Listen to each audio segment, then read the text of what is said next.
Hello મિત્રો, નમસ્કાર। હું છું તમારો પ્રિય સંજય અને તમારી માટે આજે લઈને આવ્યો છું ખેતરની મુલાકાત।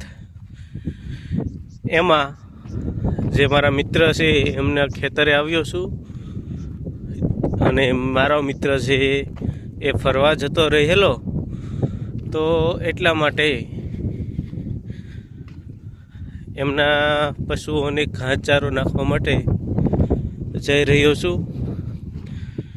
જે પશુઓ છે તે વાટ જોઈને ઊભેલા છે જ્યારે મારો મિત્ર ફરવા જયેલો છે। તો આજે આ પશુઓને નિરણ નાખવાની છે, જોઈ શકો છો ફૂલ ગુચ્છામાં છે।